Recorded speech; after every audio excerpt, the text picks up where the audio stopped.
बिस्मिल्लाहिर्रहमानिर्रहीम। अस्सलाम वालेकुम। मैं हूं ईसा नकवी, मेरे साथ साकिब बशीर मौजूद हैं।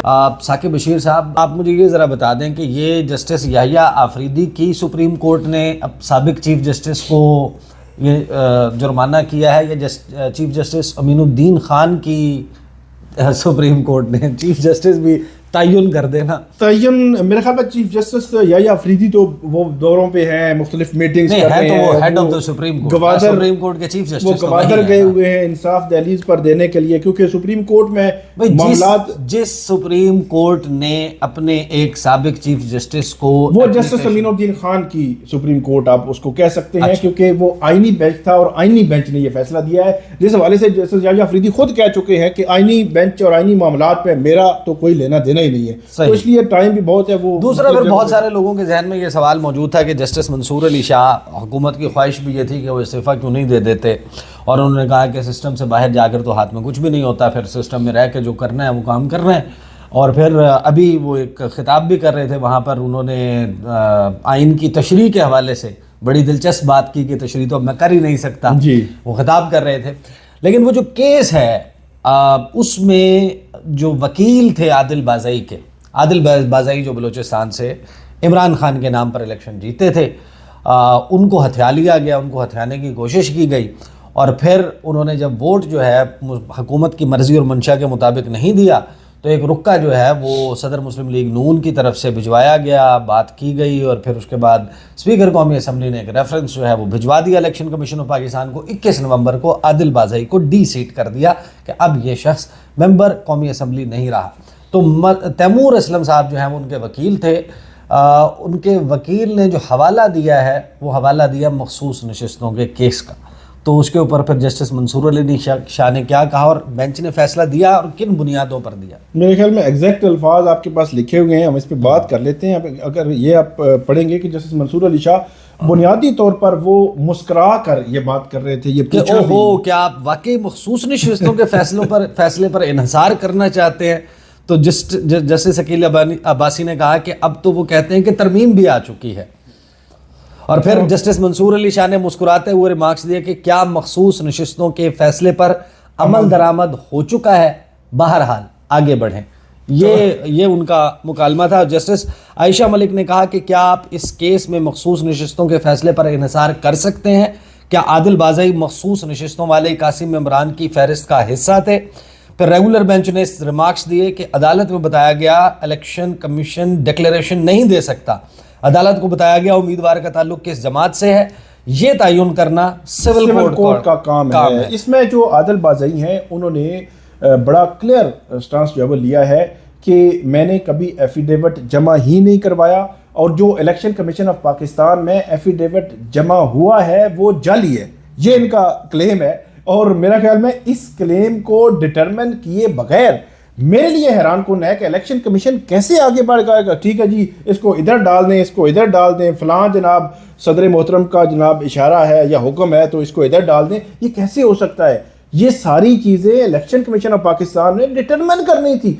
एक मेंबर नेशनल असम्बली MNA है, कौमी असम्बली के पार्लियामान के वो मेंबर है, अब उनका कहना, उनका जो उन्होंने मतलब आपके सामने कह रहे हैं कि ये चीज़ भी गलत, ये भी गलत, ये भी गलत, मैंने वोट इमरान खान के नाम पे लिया, PTI के नाम पे वोट लिया, SIC में मैंने जो एफिडेविट जमा करवाया वो कहाँ पे गई सारी चीज़ें? तो मेरा ये ख्याल है कि फिर वो आज कह रहे थे कि मैंने जब हलफ लिया तो उस वक्त भी इमरान खान की तस्वीर उठाई हुई थी, तो वो भी एक अलग से मैंने जो तकारीर की हैं वो उनके खिलाफ की हैं, वो मुझे मातूब करते रहे हैं, मेरे पे प्रेशर है, मेरी प्रॉपर्टी 1 अरब रुपए, उन्होंने कहा 1 अरब से ज़ायद की मेरी प्रॉपर्टी जो है उसको तबाह बर्बाद कर दिया गया, मेरा बिजनेस नहीं चलने दिया जा रहा, उसके बावजूद ये सब कुछ किया गया। तो जस्टिस बेसिकली मुझे ये बताएं कि ये जो ज़ाहिर है कि मामला ये इन इट सेल्फ कितना इम्पॉर्टेंट है 8 फरवरी के इलेक्शन के हवाले से, क्योंकि अब ये सवाल तो ज़ाहिर है कि मौजूद है और ये बरकरार रहेगा, आने वाले वक्तों में भी बरकरार रहेगा। 13 जनवरी का फैसला और उसके कॉन्सिक्वेंस में आज भी आदिल बाज़ाई जो गुफ्तगू कर रहे थे वो ये कह रहे थे कि मैंने जो 3 एफिडेविट जमा करवाए, एक मैंने PTI का जमा कराया, फिर मुझे एक करवाना पड़ा जब बल्लेबाज वाला نشان آیا وہ، اور پھر انڈیپینڈنٹ کے طور پہ کیونکہ سب کچھ ہمارے لیے ختم کر دیا گیا تھا. اس کے بعد وہ کہتے ہیں کہ میں ممبر بنا اور اس کے بعد میں نے سنی اتحاد کونسل کے لیے وہ کیا تھا، لیکن اس کو نہیں مانا گیا اور پھر ایک جال سازی کر دی گئی. اور ویسے بھی کوئی شخص بقائے میں ہوش و حواس اگر خود کھڑے ہو کر انکار کر دے، کہہ دے کہ یہ فریولس ہے، یہ جھوٹا ہے، یہ میں نے نہیں جمع کروایا، تو پھر کیا کوئی بھی الیکشن کمیشن یا کوئی اسپیکر قومی اسمبلی یا کوئی صدر مسلم لیگ نون اس کے اوپر اپنا فیصلہ صادر کر سکتا ہے؟ میرا خیال ہے کہ بالکل بھی الیکشن کمیشن کا فیصلہ یہ برقرار رہنے والا بظاہر نظر نہیں آتا. اگرچہ سپریم کورٹ نے فیصلہ کرنا ہے، انہوں نے بڑی جو وہ قریب کی تاریخ رکھی ہے 12 دسمبر کو، مطلب آج ہم بات کر رہے ہیں 9 دسمبر، تو 2 دن، مطلب اس میں بھی ہفتہ 10 دنوں میں یا 15 دنوں میں اس کیس کا فیصلہ بھی ہو جائے گا. اب مسلم لیگ نون نے یہ ثابت کرنا ہے سپریم کورٹ کے سامنے کہ جو ڈاکومنٹس وہ لائے ہیں وہ ٹھیک ہیں. الیکشن کمیشن نے اپنا کیس ثابت کرنا ہے، کیونکہ ایک الیکشن کمیشن کو میرے خیال میں ایک مشکل کا سامنا ہوگا. ابھی ریسنٹ پاسٹ میں ہم دیکھیں تو الیکشن کمیشن جب سپریم کورٹ جاتا تھا تو چیف جسٹس قاضی فائز کے بینچ میں کیس لگتا تھا، تو چیف جسٹس قاضی فائز جو ہے ایسے اس کو کیس کو چلاتے تھے جیسے وہ الیکشن کمیشن کا کیس بھی لڑ رہے ہوں.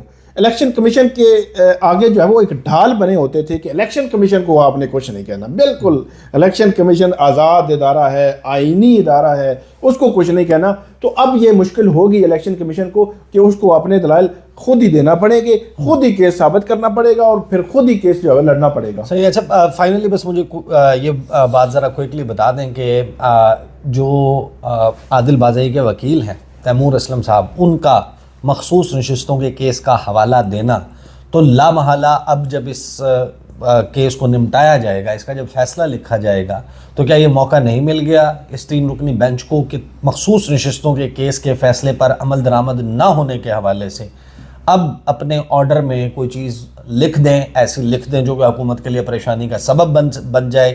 اور دا ویری فیکٹ کہ 26ویں آئینی ترمیم جو ہے اس نے سپریم کورٹ کی حیت تو تبدیل کر دی، لیکن ماضی کے 70 75 76 سال میں سپریم کورٹ کے فیصلوں کو تو کالعدم قرار نہیں دیا. یہ فیصلہ تو ایگزسٹ کرتا ہے. بالکل فیصلہ ایگزسٹ کرتا ہے. سپریم کورٹ لکھ بھی سکتی ہے اور سپریم کورٹ پہ بہت زیادہ بوجھ ہے جو میرا خیال میں نہ تو آئینی بینچ نے محسوس کیا ہے ابھی تک، نہ ہی جسٹس یحییٰ افریدی نے محسوس کیا ہے، اور باقی ججز بھی یقینی طور پر انتظار میں ہوں گے کہ ایک سپریم کورٹ کا فیصلہ ہے اس پر جو ہے وہ اعلانیہ طور پر عمل درآمد نہیں ہو رہا.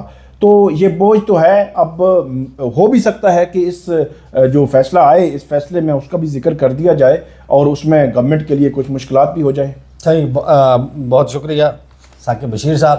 بڑا ہی امپورٹنٹ عدالتی ہفتہ ہے. آپ کو معلوم ہے کہ بہت سارے اہم کیسز آئینی بینچ میں لگائے گئے ہیں. 8 سے 9 بڑے کیسز ہیں اور ان کے بارے میں یہی کہا جا رہا ہے کہ نمٹا دیے جائیں گے ایک کے بعد ایک. سمیٹنے کا وقت آ گیا ان کیسز کو. لیکن جو جسٹس منصور علی شاہ کی عدالت ہے وہاں پر مخصوص نشستوں کے کیس کا حوالہ آنا، تو اس میں پھر جو ان کے ریمارکس ہیں مسکراتے ہوئے جو انہوں نے گفتگو کی ہے، تو لامحالہ جو فائنلی اس کا ڈیسیجن آئے گا اس میں کچھ نہ کچھ اس حوالے سے مجھے لگتا ہے کہ ہوگا جو حکومت کے لیے ٹربل سم ہو سکتا ہے. اب تک کے لیے اتنا ہی. مجھے اور ثاقب بشیر کو اجازت دیجیے. اللہ حافظ.